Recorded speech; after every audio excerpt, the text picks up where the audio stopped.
Well, hello and welcome to this first Our Future City conversation. This is the first in a series of webinars on the city's new future vision for central Birmingham 2040. This is something which the City Council has brought together. It's now out for consultation and they're very, very keen to hear from you. I'm Adrian Bland, I live in Birmingham. I'm a partner in the law firm Shakespeare Martineau, which is headquartered in Birmingham, and I chair Urban Land Institute in the Midlands. ULI is a global organisation aiming to promote communities worldwide in a great built environment. We've assembled today a fantastic panel for you. My role here is just to chair it a wee bit and keep the conversation rolling. We've brought 5 experts together: Bek Seeley, Dav Bansal, Louise Brooke-Smith, Maria Dunn and Ralph Minottt, and they're going to share some thoughts and perspectives on the green recovery for Birmingham. So perhaps I can just ask each of the panelists in turn just to say a wee bit more about who they are and what they do, starting with Bek Seeley. Hi, I'm the MD of Development at Lendlease. Lendlease is a global developer headquartered in Australia. And I guess our kind of specialism, for want of a better phrase, is that we do large-scale urban regeneration projects. So we've got quite a few different projects all throughout the world. And one of those, which is just moving through into its early phases, is actually right in the centre of Birmingham at Smithfield. Hi, I'm Dav Bansal, partner at Howells Architects, design-led practice working in the UK. I'm responsible for leading the Birmingham studio and overseeing a range of regeneration projects across the UK's cities and towns. And I'm currently leading on Paradise redevelopment, the Mercian Tower, Port Loop and Martineau Galleries, where we are focusing on creating new neighbourhoods and expanding communities in the city. Hi, I'm Louise Brooke-Smith. I have about 40 years experience across the planning and development sector, both in the UK and internationally. A considerable amount of that time has been across the West Midlands, and Birmingham in particular. And I've worked with local authorities, small niche practices, and very large multidisciplinary practices, leading the planning offer. I now sit as a non-exec director and advisor for a number of organisations and bodies related to the built environment. And they range from government panels to FTSE 250 companies, developers and investors. And that's me. Hello, Maria Dunn, Head of Development Policy at Birmingham City Council, leading a wide range of projects, but primarily our planning policy documents and also COVID-19 economic recovery strategy and currently our Route to Zero work. Hi, I'm Ralph Minottt. I'm 13 years at Calthorpe Estates in Birmingham. I'm the Director of Development at Calthorpe, responsible for development and regeneration across the estate. Calthorpe Estate, for those people who don't know the estate, is to the west of the city, southwest, and covers 1,600 acres of Birmingham. We've been here for 300 years, possibly 100 years before there was a borough council or a town council. So we have an absolute vested interest in what the next 300 years of Birmingham looks like, and certainly the next 20. I'm responsible for most planning across the estate, but also notable projects like New Garden Square, Pebble Mill, and Edgbaston Village. Thank you, Ralph. Thank you, everyone. So as I say, the idea today is that the experts will share some thoughts and perspectives on the green recovery for Birmingham. To give the conversation a little bit of structure and focus, we're going to work across 5 topics of distinctiveness, how Birmingham can be distinctive in what it does, priorities for the city, the role of the private sector, how we can share development equitably, and what lessons can be taken from things that have happened in the past in Birmingham, from the panel's own experience, and indeed from what we've seen in cities around the world, which can help Birmingham today. So starting with the first of those topics, I expect everyone on the panel, is very involved in development and has read the council's new city vision, has seen the ideas for a green recovery. The fact is, There are cities all over the UK, Europe, and indeed other parts of the world which are thinking along similar lines at the moment. So my question for the panel is, how can Birmingham do something which is distinctive? And I wonder if I might come first to you, Louise, on this. Thanks, Adrian. I think the context of the climate emergency announced back in June 19 seems a long time ago, but it's an extremely good place to start for this new vision.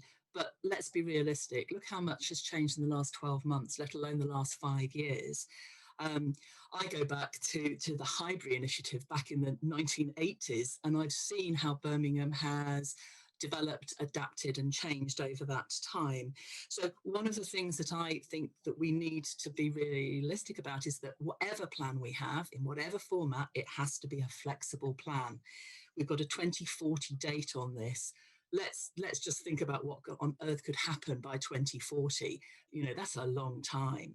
But we need a USP. Adrian's absolutely right. All cities, all urban areas are going to be doing they are already doing exactly the same thing. They've all got their green recovery plans. They've all got the same buzzwords. This is no different. So why, and I'm sorry, how do we make it different for Birmingham? And I'll be straightforward here. And I'm not going to comment on specific clever projects and greening this square and tree-lined boulevards here, there and everywhere. Everywhere will be doing the same thing. What we can do differently in Birmingham is be grown up and realistic and have a realistic approach to the financial implications of this plan. And we have to either adopt a carrot or a stick approach for investment coming in. But we have to be grown up about that. We have to have realism over viability. And if there's ever a time for the planning world to meet the financial and the accountancy world and the estates world, it is now. And I don't think it's going to be good enough because we'll just replicate what everybody else has, is just to have a nice plan and aspirational goals. It has to be robust, it has to be credible, it has to be unambiguous and have a very clear approach to decision making, where emotion doesn't take over pragmatism. So it is fairly straightforward in my head. A lot of what I've seen, and I don't underestimate the amount of work that's gone into the plan, but I'm seeing exactly the same goals and aspirations everywhere else across the UK and indeed across other parts internationally. So it's more than just green solutions. I think we have to take realistically financial matters, i.e. viability. We have to have certainty on decision making.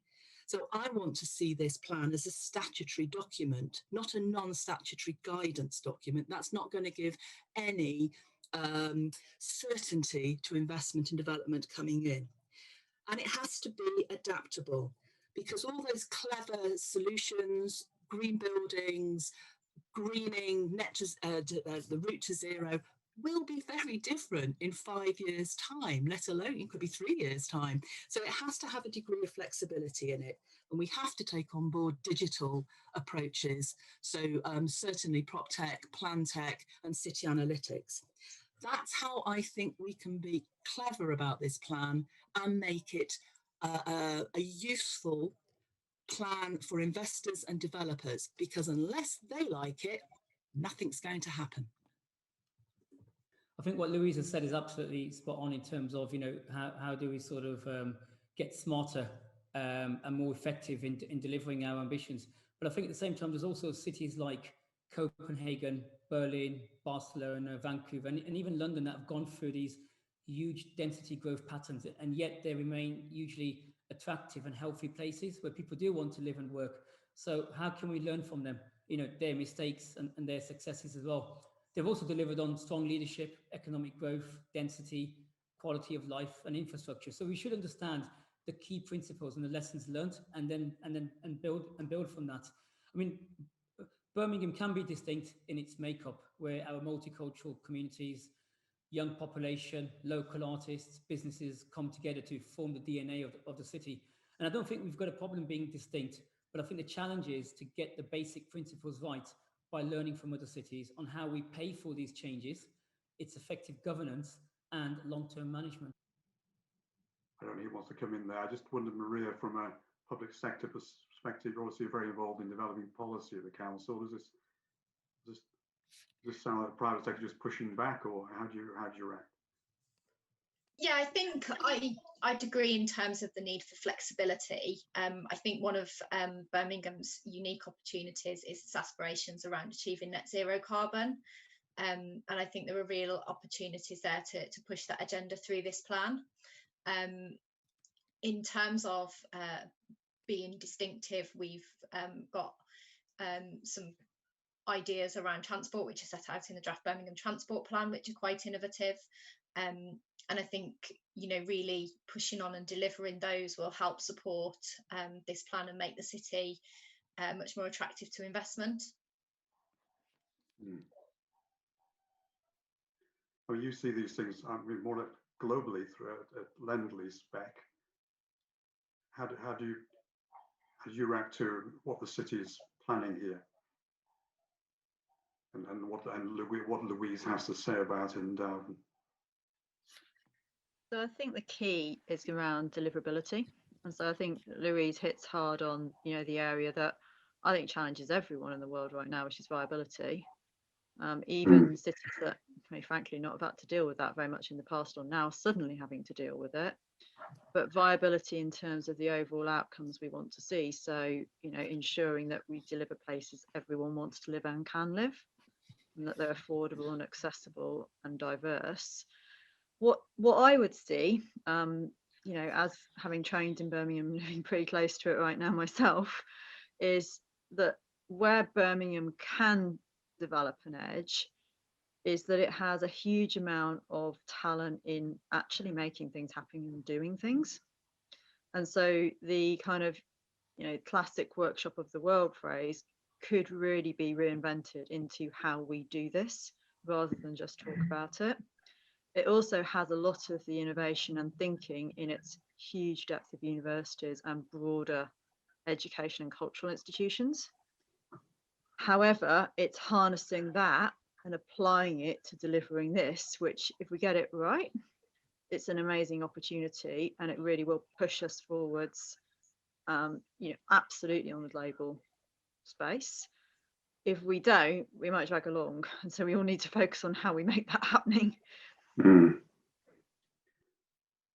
think that perhaps takes us sort of logically, really, to the second topic. But so I'm sort of nailing here, viability is absolutely crucial to this. City's got to be grown up, realistic, pragmatic, that people will welcome clarity. They need to know where they stand if they're going to invest in Birmingham. And actually, you would welcome the ultimate plan having statutory status. So it's a legal issue, and people know exactly where they stand rather than being guidance, which the big city plan was. So Ralph, sorry, Louise, it would help, absolutely. We have an awful lot of lovely aspirational plans that sit there on a shelf and that get pulled out at various inquiries, either for or against proposals that come through. It needs to have teeth. It needs to be something that an investor, whether it's Lendlease or anybody else, can actually take some credence by, and it can guide decision making, not only for those investors, developers, but also for the local authority themselves. So there isn't any sort of grey area. Yes, thank you. So Ralph, as against that background, what would you see as the city's priorities? I think for me, the challenge comes back to the how, which Louise has mentioned, and really having a very clear direction that I'm not sure you grab hold of when you read the vision. When you say heading green, if just one paragraph from what I think was a great vision introduction. And so, I start from the place of 26th of January, listening to the pitch and thinking fab. But I read the Green City, and the Green City says Central Birmingham as a place at the front of the green revolution, a city that respects and encourages the diversity of the natural world and makes it easy for communities to make environmentally friendly choices in the way they live, work and play.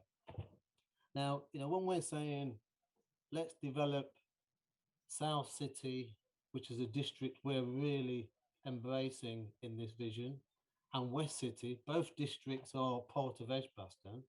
You know, for us, what does that mean?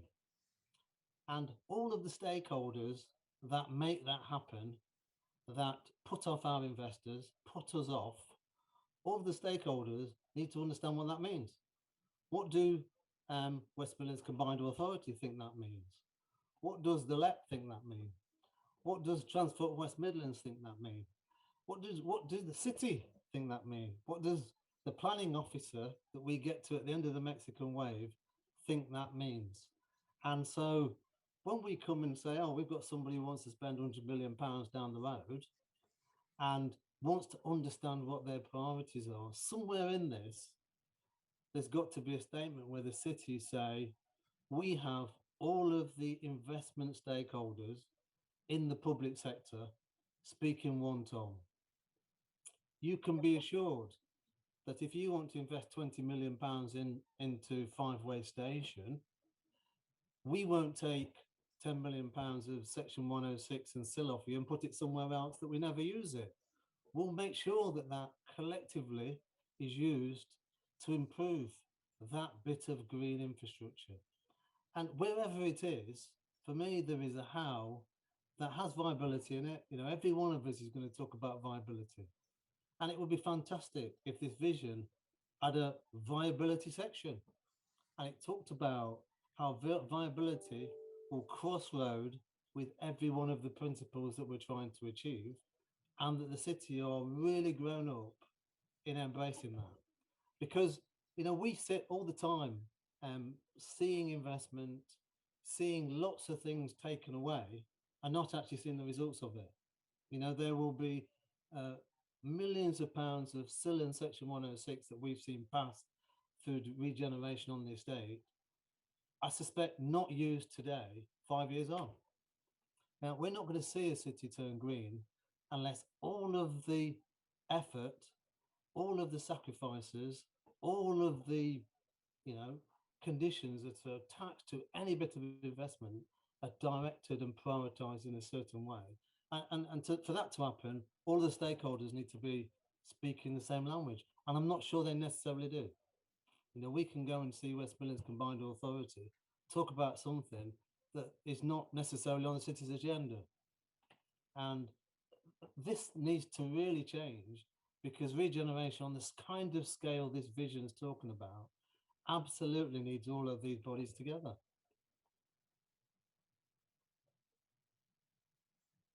So Maria, I suppose one just quick question on the back of that. What steps have been taken to have the other relevant stakeholders, combined authorities have been mentioned, but there'll be others, possibly including Network Rail, to sign up to this vision?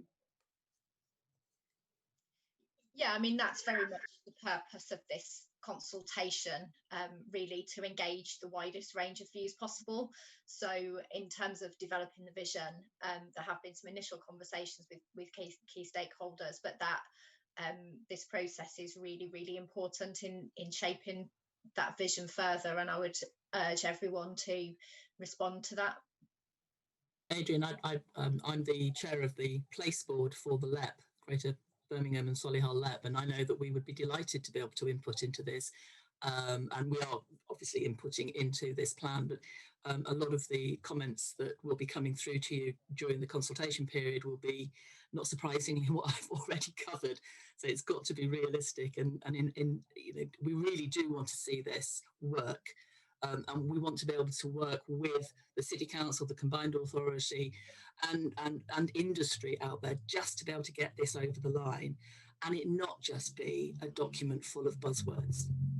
It has to be a pragmatic, practical document. And I think that's where we're going to be coming from. I suspect that's the message that's coming over pretty clearly now. So we've only been going a few minutes, but I guess you're going to hear that from the people that deliver on the ground. I didn't know whether Bek or Dav, you had more you would like to say around priorities for the city. Yes, I mean, ultimately, what we want to do here is grow our economy so it benefits all of us. But whilst we've also got a drive for a zero carbon sort of green agenda, and I think there's sort of, I mean, from my point of view, I think there's 5 key areas in terms of priorities. I think, first of all, it's about improving our movement and transport network so that the first choice we all have is an active travel option, and everything else then comes behind that. I think more cycling, walking, and making it safer as well, because at the moment it's not safe beyond the ring road. So the city core neighbourhoods that sit outside it need work on being safely and efficiently connected. So more cycle networks, you know, from the A456 from Edgbaston into the city. Those sort of opportunities where we can have a choice of active travel will certainly help towards building the economy while we can travel and move around in a sort of a sustainable way. I think bringing attractive and sustainable homes into the city so that people can live and work, making it a balanced economy so that we support other sectors and we're a sustainable, compact environment. So, you know, space standards, you know, I mean, at the moment we're just dealing with size of apartments, but what about dual aspect homes? What about sunlight, daylight studies? What about minimum amenity spaces that many of the cities have got in place when they are developing homes? A wide range of homes as well, from co-living to family living, low energy homes, maybe tax breaks and incentives that could encourage to sort of build prefab, modern method of construction, modular homes. So there's a sort of a benefit for developers to be encouraged to move in that direction because of these tax breaks and incentives. And a flexible class use. I mean, maybe live workspaces do return back into the city, where you can adapt a space and make it a workspace or make it a living space or even a sort of a business. So I think bringing those homes back into the city will support other city centre activities and uses as well, and also hopefully soak less greenbelt needs for that. And then I guess to support that is to introduce open green spaces. And I'm not talking about taking down buildings to create more green spaces, actually reconfiguring our existing highways and wasteland so that and so that we can create these demand sort of spaces that are in demand for communal amenities with every development. So use the space we have rather than demolish or create new spaces. I think underused parks, canals, streets, highways, you know, going from tarmac to grass. So, and having a purpose for open spaces so they're connected, they promote healthy lifestyles. There's a program of spaces for activities, and all of that helps in terms of the climate resilience and environmental quality as well. And then just the last two sort of areas is low carbon and low energy buildings. So a clear objective to deliver these types of buildings driving forward. So we drive design and sustainable excellence, incentivize good design through easier planning, defining quality, a city design guide that is robust, comprehensive, and actually it's more about ethics than aesthetics. And I think that's really important. You know, a design review panel that is chaired by by leadership, a strong design review capacity. I mean, every borough in London has one. Every city has one. So where's our sort of independent design panel that can be both for design, sustainability, a champion. So, you know, and also partnering with innovative partners through digital and technology advancements as well. And then finally, I guess this is more of a sort of a planning element, planning policy, is to create spaces that can have flexible, adaptable and relevant uses so that we're not tied down to fixed uses, we're tied down to having the opportunity to be flexible. So we are a city of 1,000 trades, and I think the buildings that we develop in the future should be able to be adaptable for these trades, because I'm sure in the life cycle of a building, it will probably change 6-7 times in terms of its longevity. That's quite a list there. Thank you for that. Can I just come back on one thing, which was just sort of especially fascinating? Did you say, if I understand correctly, a design guide which is defined by ethics, not aesthetics? Did I hear that correctly? Yes. Yeah. Yes. Should you want us to expand on that a little? That's interesting. I think what I'm seeing at the moment in the city is a lot of lovely CGIs and visuals of all these great sort of bright days, you know, lovely trees, everyone looking sort of happy and so on. So sometimes I think we're being driven sometimes by aesthetics. We sort of buy into the aesthetics and then feel like that's got planning, give it planning, and then when reality hits, viability, performance of buildings, longevity, understanding just how people move around cities, movement, and sort of understanding the sort of DNA of the city. So there's so much behind designing places and therefore, sort of spaces for community use and for people, that I think we need to have a much more robust criteria when we come to assessing developments. And I think at the moment that seems to be missing. If you look at the sort of the old Cape design review panel, it had sort of 12 key points, and it even went down to the credibility of the developers who are working on these opportunities. And I think we've got to question that if we want to deliver quality and actually deliver developments in the city. I think there's too many empty spaces sitting there because of increased land values and sites being flipped from one developer to another. We're not choosing the right development partners to deliver, to deliver in the city right now. And I think if we don't do it, we'll be a missed opportunity.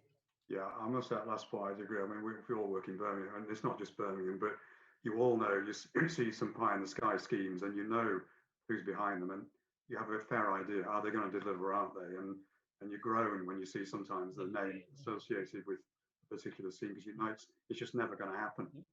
That drive for ethics will drive the green recovery, because it will mean that we are delivering places and developments that are going to have low energy, low carbon, and be able to sort of be adaptable and flexible. So, yeah, it needs that more so than just what it looks like.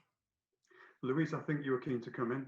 And Ralph was as well. Mine's a really quick one, Ralph. One of the areas that wasn't highlighted, and I was very surprised, is renewable. I know, Dav, you just mentioned it, but renewable is a massive, massive area. And, yes, it's all to do with energy and all to do with, but it's not really dealt with in the text or any of the references that I've seen, other sort of in passing. This could be really big for the city. There are lots of places around the world which are taking that as its priority. I'm really surprised, given the size of Birmingham. I appreciate that we're only talking about the core of the city at the moment, but let's be honest, if this works, we should be able to roll this sort of plan out with the same ethics and the same principles across the whole of the city. And I think we need to be realistic from day one to be able to embrace what we can do with the renewable sector and have that as one of our priorities. I'm not saying it's necessarily right at the top, but it has to be there. So that's one of the areas. And the other one was very, very quickly, we can have flexible uses for areas, and we're not beholden to central government and the national list of what you can and can't do. Every local authority, every planning authority has the opportunity through an LDO, various other parts of the legislation, to bring in all sorts of different variations on a theme. Birmingham have done that in the past. They absolutely should be looking at it now. Thanks, Lisa. Coming to you then, Ralph, and I think Bek may want a word after that. A couple of things really. Firstly, picking up the words about distinctive and how we do things, I think Birmingham cannot be afraid to learn from others. And one of my worries really is, we talk about, I mean, Bek mentioned that we've done, in Birmingham terms, we've done quite well with certain things that we bring forward. But, when I arrived here 13 years ago, I come from the village called Nottingham. And in the village of Nottingham 13 years ago, we never heard of a tram. A tram was a fancy little vehicle that you saw on television or you saw in Seville or places like that. We have a 30 miles of tram network, one of the best inner city tram and integrated transport systems in the UK in 13 years. And in 13 years, we've managed to get 3 miles of track into the middle of Edgbaston. We're delighted that the Edgbaston terminus is coming to Hagley Road. It's going to be fantastic for the development of City Centre South and City Centre West. If we can integrate those two districts together, even better. But we're not doing things really quickly. When you take that as an example, we must be able to learn from other cities and be prepared to put our hands up and say, one of our priorities is going to be, we're going to learn what other people do well and not try and be distinctive for distinctive's sake, and not just take good examples. Because, we've had in Calthorpe a strip of land 8 metres wide from Five Ways Island to Lawswood Road for 20, 30 years, reserved for a tram to arrive. And here we are now 13 years later, and we've done the first 3 miles of it. Well, we've got a bit to go, and we've got a bit to go in 20 years. And so wouldn't it be great if in 13 years we can do the same as a little village like Nottingham can do? You know, so learning from other people, I think, is a big priority for me. Thanks, Ralph, and we'll come on to that towards the end as well again. Thank you. And Bek, did you have something you wanted to? I was just going to add in around the point on deliverability. What I think is probably really, really important right now is a bridge from where the world is now to getting on this journey. Because there are some things that I think everyone kind of, you know, we do this for a living. Momentum is really key in moving a place and developing things. And if we're not careful, then some of the things that are in the city that, you know, direct result of COVID or direct result of other things, holes, gaps, you know, shops that used to be there, large stores that used to be there, unless we get those filled up with things that add vibrancy and a use and bring people to the city centre, I think no matter how much we think about the future and all the great things we want to do, people will lose the habit of wanting to come to the city centre. And once people lose the habit and they find other things to do and it kind of just goes, it's very hard to turn that back. And so I think we have to really focus on immediate things that we can do quite quickly that will get us moving and really prioritise, not too many of them, really focus to keep that momentum so we can build on it. Otherwise it will be tougher, is my gut feel. Thank you. So we should perhaps move on in a second, but Ralph, you emphasise the need for clarity. So we also got high level statements in the vision, but what you're going to need is some real clarity of what they mean, and also that all the public sector stakeholders are signed up to the same agenda. So you're not trying to please one only to fall over another in trying to get things done. Dav, you came with quite a shopping list really of things that would all of them fabulous things, you know, from improving transport, you know, all the way through to a design gathers place more on ethics than aesthetics. Fabulous list there. And Bek, you round us off really by making two points really from Professor Bek, that just fixing some of those very pressing immediate problems is absolutely essential to create the platform to move on to some of the longer term, higher level aims and ambitions which are set out here. And Ralph, again, you rather not a million miles now really are saying, actually, as a city, we just got to move a lot faster and get stuff done we've been talking about for a long time, as well as think about the longer term and learn from a little village not far away. So I'm going to take us on there, if I may. So as our third topic was, you know, in the past, it was often said it was the public sector's job to put in the infrastructure and the public spaces, and then the private sector would respond with development that leveraged all that. But what is the role of the private sector in all this now as we go forward? I wonder if I could come to you, Maria, just for your view on that. Yeah, I think in terms of public realm and infrastructure, it's so fundamental to get that right. And in that respect, things haven't changed. I think some of what Bek was saying about making sure people have a reason to come to the city. You know, we've got great public spaces in Birmingham, and really maximising the use of those and thinking about what we can do in the context of ongoing restrictions around COVID-19, and also thinking about how perhaps people see things and value things differently now. So for example, all of those outdoor spaces and outdoor recreation and social opportunities, I think they'll continue to be popular and they'll continue to be demand for that sort of entertainment and activity post-COVID. So in that respect, I think it is really important to continue to make sure that we have high quality public spaces. I think in terms of whose role it is to provide them, we all know that local government finances have been very stretched in recent years and will continue to be so in the future. I think partnerships are going to be really important. I think delivering things as part of a development, looking at how we can use things like Section 106 and Community Infrastructure Levy will be really important in terms of delivering the infrastructure that we need, and creating those high quality spaces. And I think as well, just to pick up on something that Dav raised in terms of housing numbers and delivery, I think, you know, a lot of people will be aware that government are targeting the biggest 20 cities with an uplift of 35% in terms of new homes requirements. And you know, it's really important that we deliver really great places to live, that we're not just ticking a box in terms of delivering numbers, and the public realm and the infrastructure is a fundamental part of that. So it comes back down to viability, doesn't it? It's all very well having a shopping list and lots of nice things to be able to put in, but it's got to be a viable proposition. And I think that's exactly why I started with what I did. You know, what you're saying, Maria, isn't new. It's been like this for some years, and it's not going to get any better. But to be able to have the private sector and the investors, whether they're overseas, whether it's homegrown investors or the developers, whether it's the Lendleases or anybody else, they've got to be able to, it's got to be commercially viable for them to do it.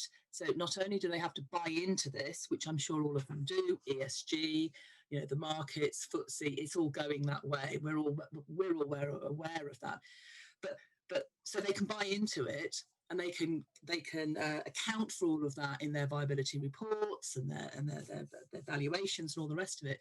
But then there's this constant battle when it actually comes into a scheme, whether or not it will be approved, whether it won't be approved, what's going to be deemed acceptable as part of a 106, what isn't. When it actually comes down to the nitty-gritty of getting a planning proposal over the line, viability is key, because people won't do it unless there is, you know, a buck to be turned in it. People like Lendlease or any of your peers, Bek, you know, they're not in it just to be philanthropic about this. They're in it to be able to turn some money for their shareholders. So there has to be a degree of realism. And that's why I think that, you know, we can move on from the fairly obvious, or, you know, we'll use Section 106 money or we'll use SIL money. For them to buy into it in the first place, there has to be a degree of certainty. They buy into the ethics of it. They buy into the fact that they want to be in Birmingham. The process, the statutory bearing of this plan all has huge impact on whether or not this is going to work or not. Otherwise, it's just going to be nice, fluffy words. I'm sorry to sound so blunt, but, you know, this approach has been talked about for years. And everywhere else across the country is doing exactly the same. So we have to be able to be different, to be able to make the private sector come in and it work for them. I mean, I guess, for many years, we've seen how the private sector has built on the investment that has been put in by the public sector through infrastructure and sort of improvements in a city. And I think that's very encouraging. So it's good to see that. But also not to forget that Birmingham City Council are also the biggest landowners. So how can we create a model for the city to work in joint venture with private sector developers in building out their assets? So rather than selling them, rather than selling the family jewels, is actually to retain it and have a joint venture, which means that they've got a more of a longer term interest and they choose the right partner. There's also opportunities where, I guess, you know, with the Birmingham Development Company itself can develop its own assets, a bit like the sort of Hackneys and the Suddocks, who are now delivering, you know, good, affordable, quality homes, working again with the private sector consultants. So there's many opportunities, and also I think some transparency and honesty in terms of where does the Section 106 go, because I think if that can be portrayed, it will give developers a confidence to actually invest more if they know that money is going towards sort of creating the setting and the improvements around their developments, or in some sort of project that will benefit their developments. I think if people know where money is being spent, I think, you know, the likelihood is they'll want to spend more, and vice versa. The city can also demand for more communal amenities and more investments into local communities as a result of developments moving forward. And remember that, you know, going back, God knows how many years now, back in the 80s, that's exactly what the city did at that point. They used their landed assets as collateral, as part of partnerships. That's how Bordesley Village was developed. like it or loathe it now, you know, that was a wasteland in the 80s. That was developed purely because Birmingham went out on a limb. They put their money where their mouth was. They put their land where their mouth was, went into partnership at the time. And they literally, you know, East Birmingham was completely turned around. It can do it then. It can certainly do it again now. Well, Bek, if I could come to you, what do you see for a company like Lendlease coming into Birmingham? What do you see as the company's role in Birmingham, or the private sector's role of companies like Lendlease?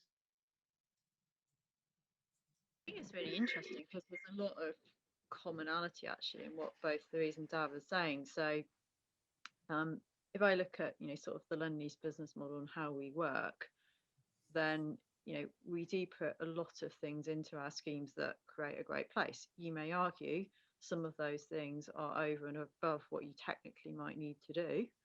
And there's two reasons we do those: because we think that commercially in the long term delivers a better quality place and a better value place.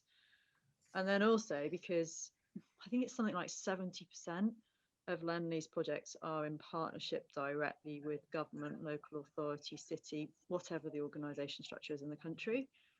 And generally, we enter into those partnerships to facilitate the use of that public asset and broader land maybe around it to, you know, create and regenerate and move forwards a city and a place. So we enter into those partnerships for that very reason, that, you know, more often than not, the point is that the kind of whole philosophy is to capture and make broader value for communities, not just simply about, you know, a land price on entry and maximizing it in that moment. It's about the long term. So I think there's a lot of philosophy that aligns. I think from a Birmingham perspective, when Lendlease makes an investment decision around a scheme, it makes an investment decision around a city or a place as well, because, you know, it's only in the context of that broader environment you can evaluate something. And we, in many ways, look at it on a very broad range of factors: education, how we think an economy will develop, and the untapped potential for those things to move and to grow, and the ambition of an area are absolutely right at the top of our list. And we think that Birmingham, probably the broader West Midlands region, has those things. The commitment to infrastructure, though per Ralph's comment, maybe as quick as we could possibly do it, you know, features very highly on that, because it enables a place to come together in a broader region. And then there's things that I think fundamentally are really difficult to explain, but you have to believe that a community wants it and wants to be with you and grow. And that's not easy in large scale urban region, because you're going to not be liked by everyone. We know that. But you have to believe that you are aligned in the overall and the longer term, more right than wrong, if that makes sense. And that's really difficult to sum up, but that's very important, because if you are going into a place and it's just never going to happen, then you're not going to survive 20 and 30 years and come out with a place that, you know, people might say, I wish you'd done it like that, but they'd also then say, but on the round you did an okay job, thanks. And we were part of it. You didn't cut us out, and it was a kind of collaborative process as we want to see. So there's a whole range of things in their age, in which I think the vision that's been set out, you know, there's strong themes in that. And coming into Birmingham, we come into the city for those reasons. And also, I think the final thing I would say is that I recognise we're part of that. I can't just moan about everyone else not doing it.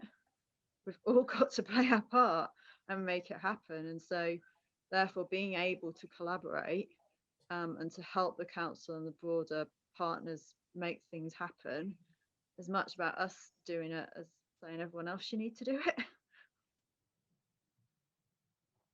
Thank you for that. So Maria, you said obviously public sector finances are stretched, as we know, more stretched than they were 2 years ago. And therefore a partnership approach is needed, because the public sector may not be able to deliver some of what it could deliver before. The point is made that Birmingham City Council has an incredible land portfolio of its own. and that perhaps rather than selling off some of that land, a lot could be achieved through more partnership development, and so that you achieve public sector aims and private sector investment returns at the same time. But we'll come back to viability, as Louise has pointed out, but also Bek, representing a very large private sector concern, very much welcomes the notion of partnership and the private sector playing its part, kind of like Lendlease playing its part, maybe going beyond just what they need to do to keep their shareholders happy, but actually do rather more for the city and the community as part of how they do things. And that, I think, takes us quite neatly in a way to our fourth topic, which is about equitable development. So the big city plan, the predecessor to this new vision, very much concentrated on Birmingham city centre and the people who frequent it. The new vision goes beyond the ring road in what's a sort of clear attempt to benefit people in central Birmingham, and maybe beyond that, but particularly in central Birmingham, outside the city centre. So that's a great aspiration. The question is, how can we actually spread development in an equitable way? I wonder if I might come to you on this, Dav. I guess it's going back to some of the sort of priorities that I sort of outlined earlier. I think that, and how do we spread the opportunities and the economic growth in a very sort of fair and equitable way across the sort of the wider Birmingham. And I think the investment in movement, connecting places, so the new stations, the cycleways, the walkways, and the expansion of the metro routes, I think are all helping to do this. So, it's making it safe. As I mentioned before, it's not safe beyond the sort of the middle way. So communities feel disconnected, and any sort of those communities outside the city feel like they're not part of its recovery or growth. And in doing so, also creating a city core first that is accessible by all, so we can sort of celebrate our diversity in communities and feel like we can build a platform to build on. So, I mean, just a simple thing, we are a region or a big city that has festivals going on every day somewhere in some community. So just imagine bringing all that culture into the city so we can all enjoy it. I mean, imagine having a city where there's a festival going on every day, and all these sort of wider communities have access to the city centre. So the likes of what Lendlease will be doing with sort of Festival Square and bringing that sort of opportunities for people to feel like they can bring their sort of backgrounds and cultures and arts into the city. So it represents a much wider demographic. I also do like the idea of creating conurbations. So, many centres, it's not just about the one centre in the middle and everyone trying to sort of get to it and sort of come into it. It's also about creating many centres around the city, which, places like London. I mean, London hasn't got no single centre. It's got multiple centres. And these sort of conurbations or boroughs give us choice as well, but also creates opportunities for more growth in homes, businesses, and even cultural destinations and leisure destinations. So as a city, we become more resilient and we have more choice for people coming to Birmingham. So I think if we want to expand the city for all of us, then we need to create a multi-generational city, but one that is also multi-centered as well. So neighborhoods that have their own wider demographics, mix of uses, accessible by active travel, and their own sort of economical centers, so that we can decentralize and spread the benefits. I mean, you may be aware of the 15-minute neighborhoods. I mean, the legacy of the lockdown has promoted this sort of place-making revolution in urban planning with the sort of 15-minute model. So I guess it involves a sort of a policy actions that provide residents access to most, if not all of their needs within a short walk or bike ride from their home. So, it's not going to be working from home, it's going to be working near home, as well as coming into the city as well. So you sort of, you create those opportunities. And I think that those sort of policies can transform urban spaces, not just in the city, but outside the city as well, outside the sort of middle, the middle way, into connected, but also self-sufficient neighborhoods as well. Can I just go back to just one point you made, which was you talked about making it a, I've obviously got a vested interest in this, a multi-generational Birmingham. And how do you do that? Or multi-generational city centre, how do you do that? Well, I think you know, I mean, I think we're in a generation now when we all sort of turn to that sort of age where we are going to be living in sort of, I guess, more purpose-made development. We don't want to go out and live in the countryside where we've got to rely on a car to get to places, where we've got to rely on our families to come and see us. We want to be in a city centre. And I think we've also got lots of other different types of demographics. You know, you've got singletons, you've got sharers, you've got divorcees, you've got people, you know, you've got graduates, you know, so there's a huge demographic that we're not catering for in terms of what we're offering in the city. So I think when we look at developments now, not only are they mixed use, they're also multi-generational as well. So, you know, why not bring co-living with student living, with family living, with later living? You know, what that will do is create a very multifaceted community, both within the city and outside the ring road.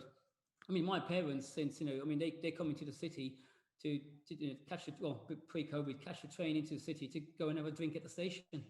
You know, that wouldn't happen 20 years ago. So how do I now get my parents to move into the city so they feel like they're part of the city, not a place that they have to go and visit?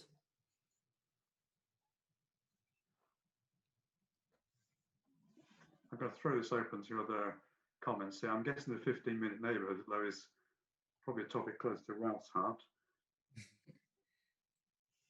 There are some really good examples of 15 and 20-minute centres where that access is on foot or by cycle. Obviously, cycle's going to be quicker, but and there are some really good plans coming through. Homes England have got some really fantastic proposals in partnership around the country, around the UK. And the multi-generational proposals.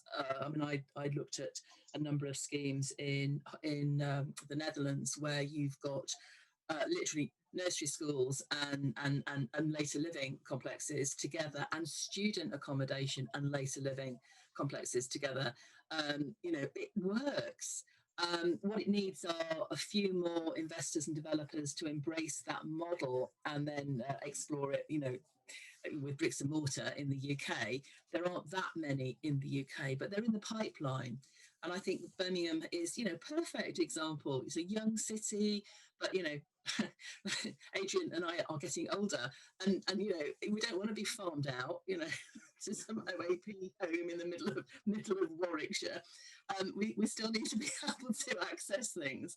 So I think that's, you know, knocked on the head there. I think it is important just to be able to plan and anticipate the opportunity for multi-generational schemes, and that's getting the investors to come in. It's no good just having it on a, you know, on a plan saying, yeah, we want multi-generational on this bit here. It's got to be led by the market. It really has got to be led by the market. And it has huge economical benefits, you know, huge economical, so, you know. Absolutely it has, yeah. Longevity, sort of communities spending time together, and I think it grows communities the way that I think we've all experienced our communities growing up. You never had a road full of young people and then a road full of, you know, older people. It was a community of multi generations. Mm.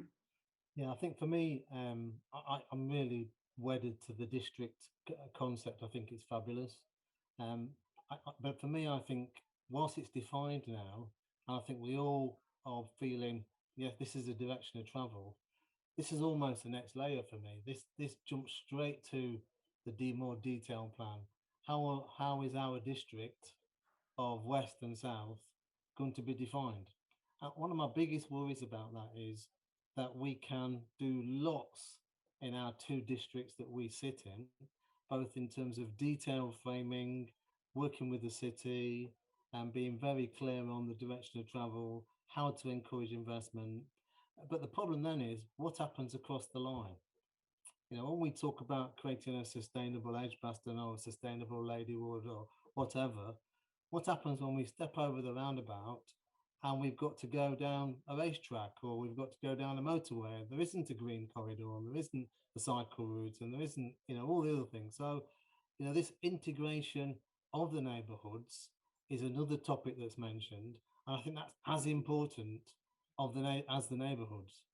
You know, we can work on the neighbourhoods, but if we don't form a way of getting to those neighbourhoods safely, you know, there are some fabulous ways of getting out of, you know, the Ladywood district down the canal, but how would I find it? And how safe would it be? And all those things that Dav's described, it's got to be safe, it's got to be attractive, it's got to seat all the generations. And if they can do that, they'll make those choices and we'll be encouraged to put the investment behind those choices. But for me, I'm kind of worried about beyond the districts now, you've defined it, how the rest is going to link up. Yes, and that interconnectedness and safe transport is actually a theme that's a recurrent theme in this conversation.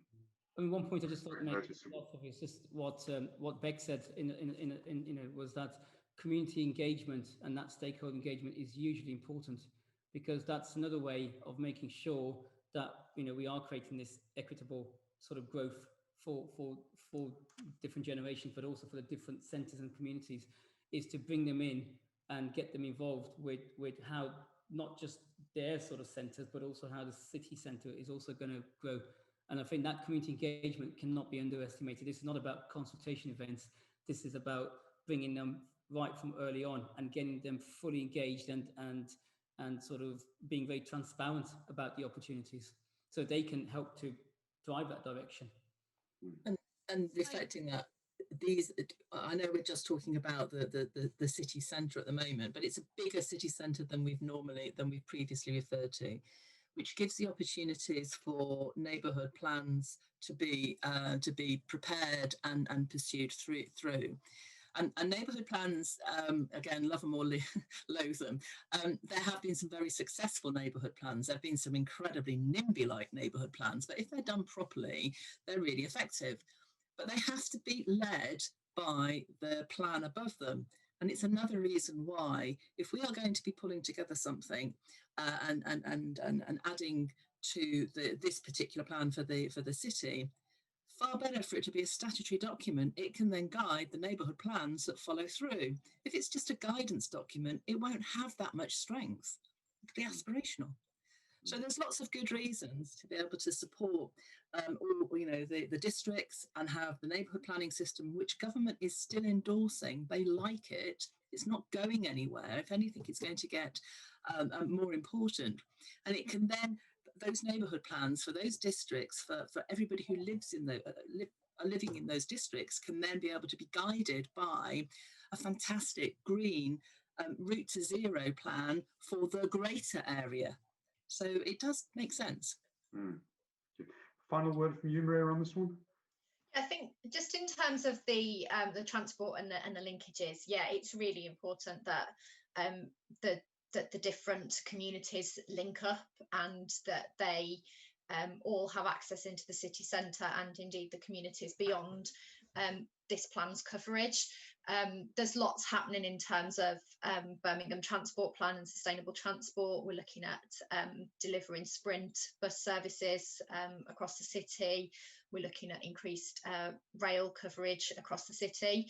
So yeah, completely take on board the points around the need for safe transit. And that's definitely something that I think will really start to improve over the next year or so. And I think in terms of the COVID-19 recovery, it's really important that we get people feeling safe and comfortable on public transport again when the time's right, and that does become the norm in terms of how we travel. I think, you know, things like clean air zone being introduced in the city centre will start to have an impact, hopefully, in terms of reduction in cars and really making people think about how they travel.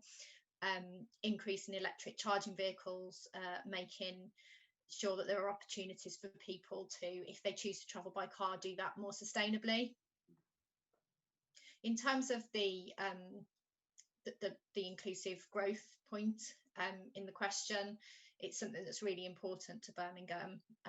You know, I'm sure we're all aware of Birmingham's issues in terms of deprivation and challenges across the city in terms of equality, and that's something that this plan really looks to address alongside the post-COVID-19 economic recovery strategy. Thank you, Maria. So you've got to start it, Dav, by pointing to investing in movement across the city.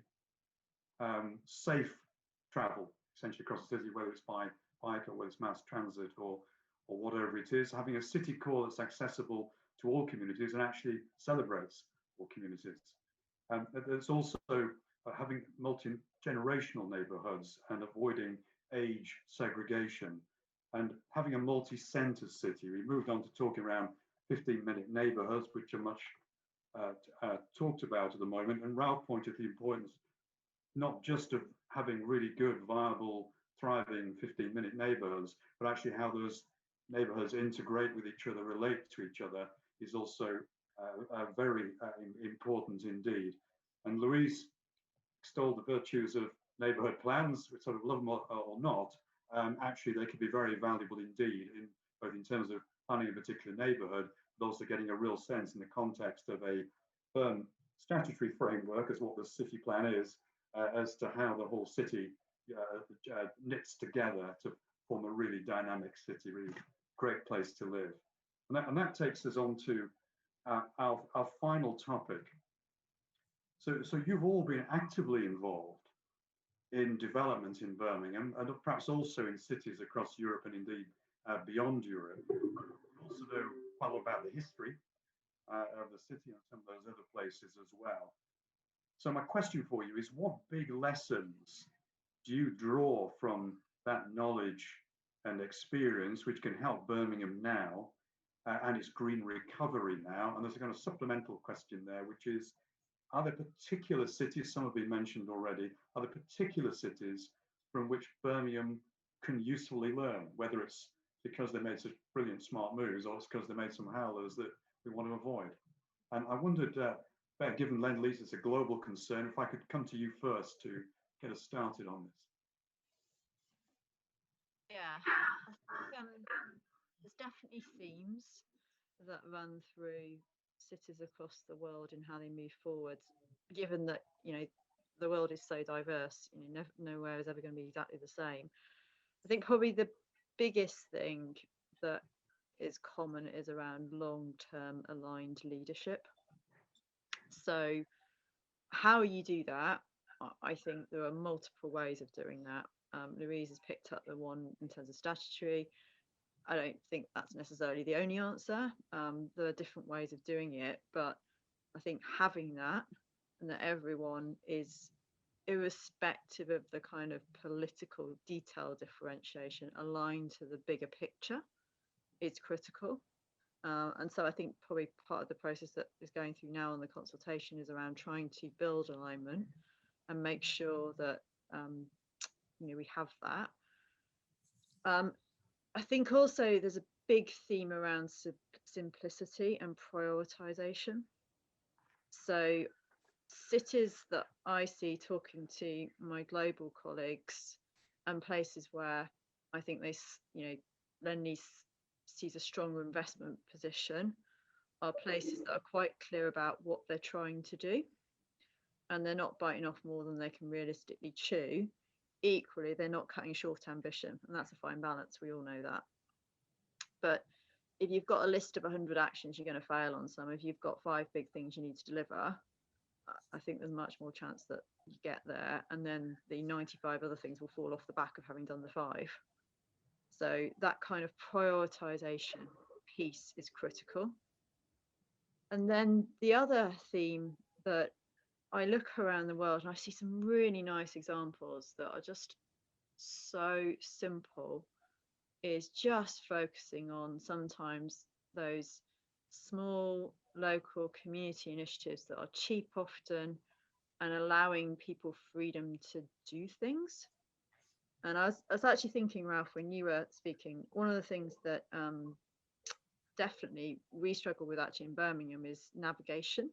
So between parts of the city, how do you get from one part to the other part? And you kind of, you know, I'm personally rubbish at directions. I'm banned from taking anyone important around the city because I get them lost, and it's embarrassing when I'm supposed to know where we're going and I get lost. And that has happened on more than one occasion. And we have, you know, I deliberately now delegate all of that and my team do it And there's a couple of people in my team who know every nook and cranny how to get all these beautiful links that do exist along the canals, but no one else does. And what the most common piece of feedback is from, we bring many kind of outsiders into the city to look around it, part of our teams, etc. They think, in comparison to other cities they work in, that Birmingham is actually a hugely walkable city. And it's amazing that you can walk this far and get as many places, but they're terrified of doing it on their own because they just think that they need the tour guide. And so some really simple things like signage, navigation, that you don't necessarily need to spend shed loads of money on, but actually communities can adopt. And once you get those sorts of things going, you see spirit and that kind of whole innovation things start to drive in line with a broader agenda, can really make a place happen. And I see that cities around the world that find a way of letting those things go and move and take shape, that really supports a long-term kind of agenda and outcomes that are kind of more strategic base. Teddy, where in particular you think Birmingham could look to? I think it's difficult, because if you say a city, Adrian, then everyone says, oh no, it's not quite like that, etc. I think the way that places have rediscovered their natural assets, and I think Chicago, for example, when it cleaned up its river, it's put its big pipe in, and suddenly there was a clean river, and how those places have re-energized themselves off things that already existed. I think they're interesting places, because what people do forget about Birmingham is actually it does have quite a lot of those natural assets. You just don't see them very easily.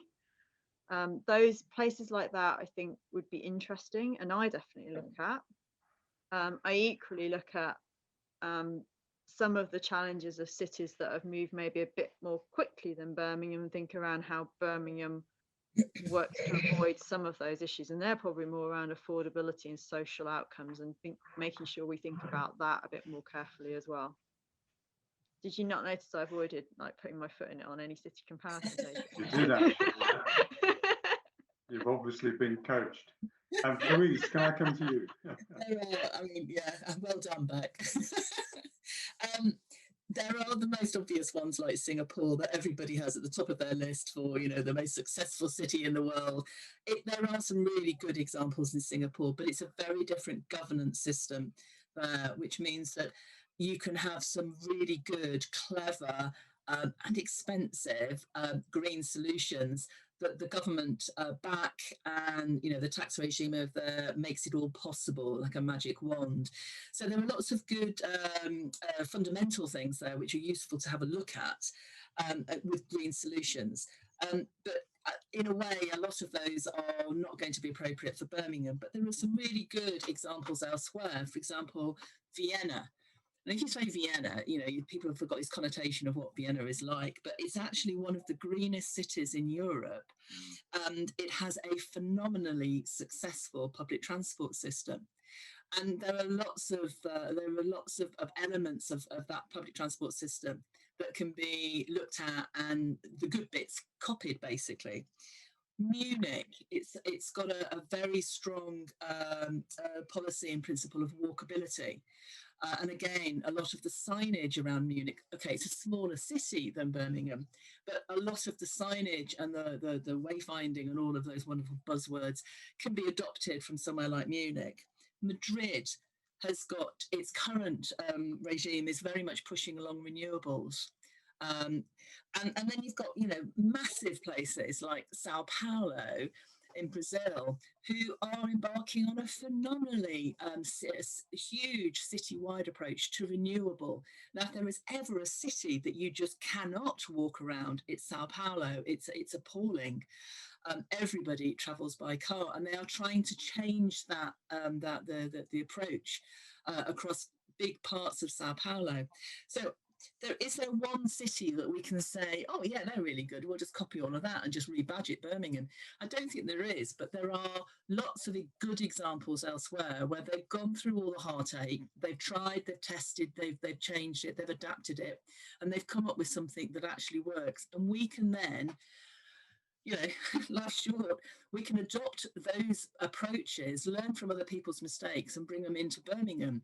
I think we have to lose the arrogance and lose the pride of let's do something just special for Birmingham. Let's learn from everybody else and make it good for Birmingham, and be realistic about the time scale. I think I said right at the very beginning, 2040 it's a long time off. And I think we've got to be more realistic about how technology is going to change. And perhaps have more realistic timeframes in mind, and that's why it's so important to learn from our neighbours. I know we're not part of Europe anymore, but my goodness, they've got it right in a lot of places.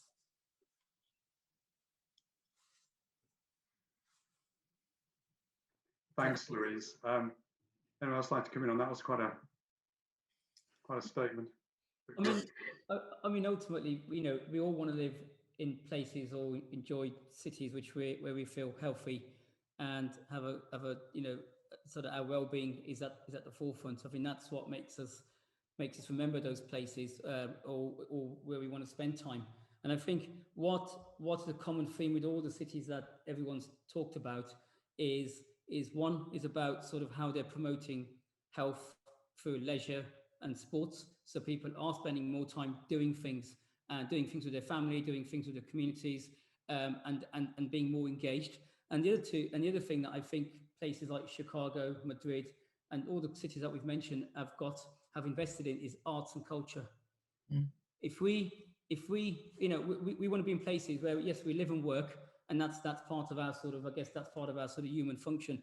But ultimately, we also want to have a place where we can enjoy the arts, enjoy the culture, and do things. And that's what will keep us here. It's what will keep our graduates here.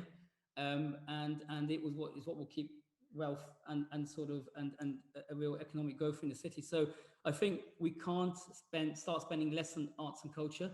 And I know funds are challenging, but I think there are other ways of getting private sector private sector opportunities to bring in and focus on the arts and culture.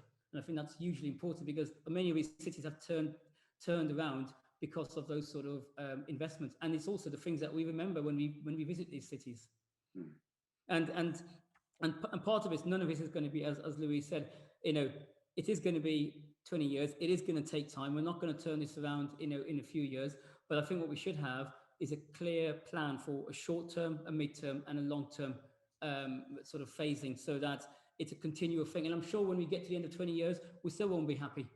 We'll still want to then change it all again. So that's just the way we are. We'll always want to sort of do better and make it a better place than what we left it at. And I think that's hugely important. So, looking at things like, again, meanwhile uses, repurposing places for temporary uses. We've got an existing stock, as Bek picked up early, to sort out before we start building large, big developments. So there's many different levels that we need to sort of pick up on. And I think, going right back to the beginning is learn from other cities. It's a great lesson that it's right there in front of us. And if we don't learn from it, we'll be making the same mistakes then. Thanks, Dav. Final word from Ralph. Yeah, I was going to pick up on both those points that both Dav and Bek made. And I think one of the real things about the next 20 years, as Lou says, is quick wins. We've got an opportunity to start straight away and start making a difference. And we have some existing assets that we simply don't know. When I talk to my gang about this plan, I talk about pages 41, 47 and 53. When you look at those pages, you see these great cities like Valencia on these streets of Birmingham in sketches. But for me, what's worrying is we have some fantastic things nobody knows about. Not only do they not know about it, they can't get there. Mm. And so, you think about, let's not take Edge, but let's take another part, North Edgbaston, Ladywood. We've got the reservoir. Dav knows we're working on a scheme where we've got £250,000 assigned for the reservoir. Nobody knows where it is. Nobody can get there. If I said, show me the sign to the reservoir from the city centre, you wouldn't know where to go. And when you were 10 yards away from it, you still couldn't find it. You know, Chamberlain Park, amazing. You know, again, we've got another £250,000 to spend in Chamberlain Park. It'll never get spent in the next 10 years. But if it could, and the first thing we did was put a sign to get there, then I'm telling you, a lot of the city would enjoy both of those places right away. So in terms of quick wins, we have real opportunity to just say, let's open these drawers where all this money has been put somewhere to improve some of these great assets that we've got. Let's get people to find where they are when they come to Birmingham. They'll really enjoy it. And we'll have the quick wins that lead into the bigger stories on page 41, 47, 53. Fantastic. Thank you, Ralph. You've read it all, haven't you? Mind you, I did do a couple of laps of the reservoir at the weekend, so but I've lived here a long time. So Bek, you said that long-term aligned leadership is absolutely fundamental. The clarity and priorities are also essential, but also to encourage small local initiatives that often don't cost a lot, but do a lot to improve a city, bring some life into a city. And signage and navigation, as Ralph has endorsed, really can do a great deal as part of that. And also recognizing the natural assets that Birmingham does have. Of course, there's a West Midlands National Park concept at the moment, which is all about that. And other cities like Chicago, just to name one, has done a lot around some of its natural resources. But Birmingham has them too, and we can make more of them. And the point that's been made quite a number of times over, really, is we do need some quick wins here about what happens in 2040. I'm going to draw things to a close now. I'm mindful of time. So in the course of this discussion, we talked about how Birmingham can be distinctive, what the city's priorities should be, what the role of the private sector should be now, how we can actually spread development in an equitable way, what big lessons we can draw. We just touched on this from your knowledge and from Birmingham's history and from other cities around the world. There's a huge amount of detail there, some fantastic detail. Thank you, everyone. Some things that came up quite a bit really were viability, the fundamental essence of that. Otherwise, nothing really happens. The need for clarity, the need of a robust, ideally a statutorily enforced framework so everyone knows where they stand. The need for flexibility, in part because this is, it's a very long vision, 2040. The world's changing very fast.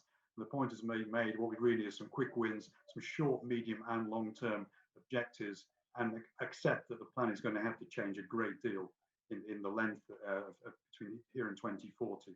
And the importance of being a learning city, to keep learning from what the city itself has done before, its experience as it goes along, and what other cities have done or are doing.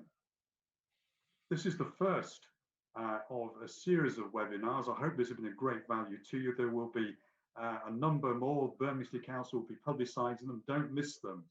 Can I just say now thank you to the panel. They've added so much today. Ralph Minottt, Maria Dunn, Louise Brooke-Smith, Dav Bansal, and Bek Seeley. I've been Adrian Bland. Thank you for making time for this webinar and joining us. Do please share your views with Birmingham City Council in the consultation process. For now, though, thank you again and goodbye.